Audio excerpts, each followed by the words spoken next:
सर्वस्वरूपे सर्वेशे सर्वशक्ति समन्विते भयभ्यः त्राहिनो देवी दुर्गे देवी नमोस्तुते। हमारा भारत देश बहुत ही पावन देश है।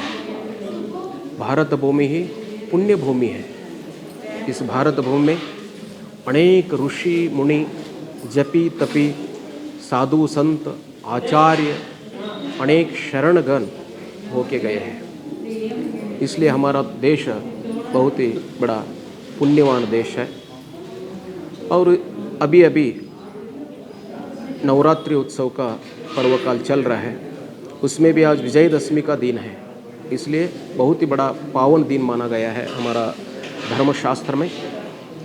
और विजयदशमी एक ऐसा दिन है जो दिन अधर्म से धर्म का जय है और ज्ञान से अज्ञान पर जय है। प्रकाश से अंधकार को मारने का, यानी अंधकार को मारने का एक प्रकाश का जय है। यानी दुष्टों का मारने का और सज्जनों का जय है। मतलब असत्य को मार के सत्य का जयकार पुकारने का ये दिन है। इसलिए इस दिन को विजयदशमी कहा गया है। विजयदशमी एक विजय उत्सव है, धर्म का विजय है और 10 इंद्रियों पर विजय करने का एक दिन माना गया है। इसलिए इस पवित्र अवसर पर, नवरात्र के पवित्र पर्व के ऊपर अनेक साधकों ने इस साधना करके, देवी की साधना करके अपना प्राप्तव्य को प्राप्त किया है, गंतव्य को पहुंच गए हैं।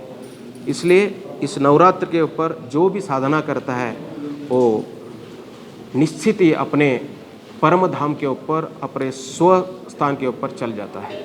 इसलिए ये जो नवरात्रि जो है, प्रत्येक मानव को, प्रत्येक जीव को अपने उद्धार करने के लिए, एक साधन करने के लिए एक साधन मार्ग है और साधना करने के लिए एक उच्च पर्व माना गया है। इसलिए इस नवरात्रि में विशेष करके एक ही देवी का, एक ही पराशक्ति का, एक ही परा अम्बा का, एक ही एक पराशक्ति का 9 रूप है। इस 9 रूपों का आराधना, एक 9 दिन में अलग अलग रूपों का आराधना किया जाता है। इसलिए इस नवरात्रि में इस 9 दिन को नवरात्रि कहा जाता है और लास्ट में नवरात्रि कहा जाता है, यानी महानवमी ऐसा कहा जाता है। इसलिए इस महानवरात्रि में, इस नव पर्व में, इस नवरात्रि में जो भी साधना करता है, जो भी अपना साधना के श्रद्धा भक्ति और भाव से भगवान की, इस भगवती की, पराम्बा की आराधना करता है, उसको वो जगन माता आशीर्वाद करती है और उस आशीर्वाद से वो परम धाम को, परम शांति को, परम गंतव्य स्थान को पहुंच जाता है।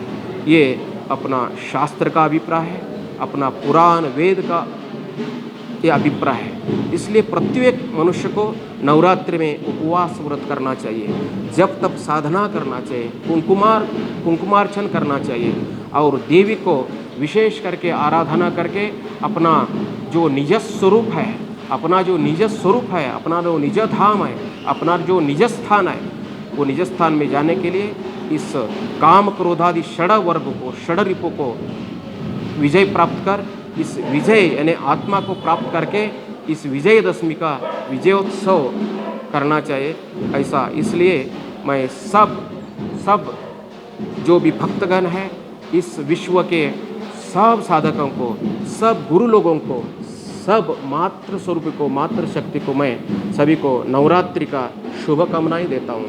हरि ओम। सर्वे अपना जो आश्रम है इसका एक बड़ा इतिहास है। यह ऐतिहासिक आश्रम है। हमारे भारत देश के एक बड़े धर्म पुरुष, धर्म राजा कहा जाता है छत्रपति शिवाजी महाराज। छत्रपति शिवाजी महाराज के पिताश्री जी ने ये बेंगलुरु के 400 साल पुराना, यानी 400 साल पहले ही लगभग 52 यानी 52 एकड़ देकर इस आश्रम की रचना की है। लेकिन कालावधि में बड़े महापुरुष जो होके गए आश्रम के गुरु लोग बहुत सारे जगहें दान कर दिए हैं। लेकिन अभी भी आश्रम में प्रतिदिन पूजा अर्चा अन्नदान ये सब कुछ चलता रहता है। और विशेष करके नवरात्रि पर्व काल में, नवरात्रि में 9 दिन में अलग अलग तरह से अलंकार, अलग अलग तरह से विशेष करके सांस्कृतिक कार्यक्रम, प्रवचन और प्रसाद की व्यवस्था चलती आ रहे हैं। और ये आश्रम गोसावी महासंस्थान पीठ से कहा गया है और आदि शक्ति पीठ कहा गया है। और इस आश्रम के भक्त केवल कर्नाटक में नहीं, ऑलमोस्ट वर्ल्ड में इस आश्रम के भक्त हैं। इसलिए इस आश्रम की प्राचीनता बहुत ही है। ये शक्तिपीठ है, शक्ति की आराधना करने की परंपरा इस आश्रम की है। इस आश्रम का नाम गोसाई महासंस्थान मठ, बेंगलुरु गविपुरम में ये आश्रम है।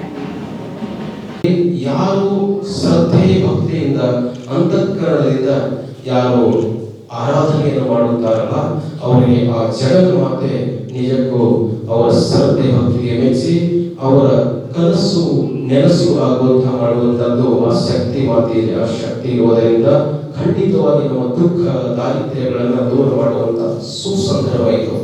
ಹೀಗಾಗಿ ನೋಡಿ, ರಾಮಾಯಣ ಕಾಲದಲ್ಲಿ ಕೂಡ ಸತ್ಯಯುಗದಲ್ಲಿ ಕೂಡ ಪ್ರಭು ರಾಮಚಂದ್ರ ಕೂಡ ಆರಾಧನೆ ಮಾಡ್ತಾ ಇದ್ರು।